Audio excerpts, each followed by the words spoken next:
जय श्री कृष्ण दोस्तों तीसरे अध्याय की श्लोक 25 से लेकर श्लोक 35 में हमें अज्ञानी और ज्ञानवान के लक्षण तथा राग द्वेष से रहित होकर कर्म करने के लिए प्रेरणा मिलती है। तो आइए देखते हैं तीसरे अध्याय का 25वां श्लोक। सक्तः कर्मण्य विद्वांसो यथा कुर्वन्ति भारत कुर्याद्विद्वांस तथा सक्तं चिकीर्षोर्लोक संग्रहम्। अर्थात हे भारत, कर्म में आसक्त हुए अज्ञानी जन जिस प्रकार कर्म करते हैं, आसक्ति रहित विद्वान भी लोक संग्रह करना चाहता हुआ उसी प्रकार कर्म करे। दोस्तों, जो लोग आसक्ति को नहीं छोड़ते, इच्छा को मारते नहीं, वे नासमझ होते हैं। अगर विद्वान बनना है तो किसी चीज़ से लगाव रखे बिना काम करना होगा। हमें हमारा कर्म पूरी मेहनत से पूरा करना है, बिना फल की अपेक्षा किए। लेकिन क्या ये इतना आसान है दोस्तों? इसे हम कुछ इस प्रकार समझते हैं।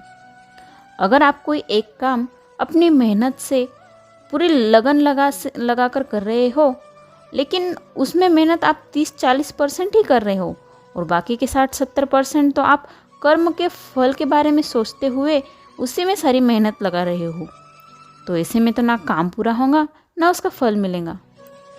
अगर आप पूरी 100% मेहनत काम करने में लगाओगे और फल के बारे में सोचोगे नहीं, तो फल तो 100% मिलना ही है। आगे 26वें श्लोक में श्री कृष्ण कहते हैं, न बुद्धि भेदम जनयेद ज्ञानम कर्म संगिनाम जोषयेत् सर्वकर्माणि विद्वान युक्तः समाचरन्।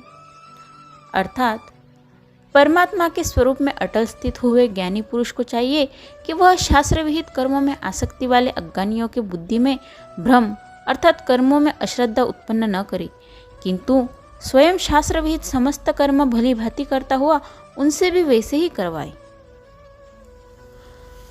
दोस्तों, जो ज्ञानी विद्वान होते हैं, जिनके लिए कोई कर्तव्य नहीं रहा है, ऐसे व्यक्ति की भी जिम्मेदारी क्या है, ये बताते हुए श्री कृष्ण कह रहे हैं कि ये श्रेष्ठ ज्ञानी व्यक्ति ने दूसरे मतलब जो सामान्य लोग हैं, ऐसे अज्ञानी हैं, उन लोगों के कर्म करते हुए उनके मन में कर्म के प्रति अश्रद्धा या फिर कोई और भ्रम पैदा हो, ऐसा कोई काम नहीं करना है।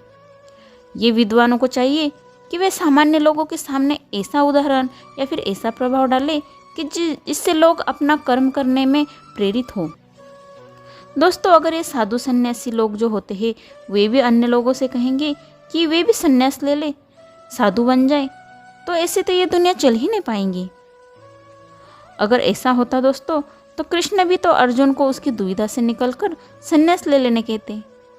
लेकिन कृष्ण ने भी तो आखिर अर्जुन को अपना कर्म ही करने कहा, क्योंकि जब हम इस संसार में आए हैं तो हमें जो कर्म भगवान ने दिए हैं, हमारा जो कर्तव्य है उसे तो पूरा करना ही पड़ेगा।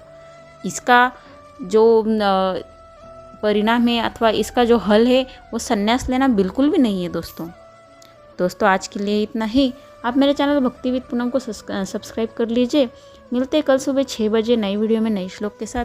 तब तक के लिए राधे राधे।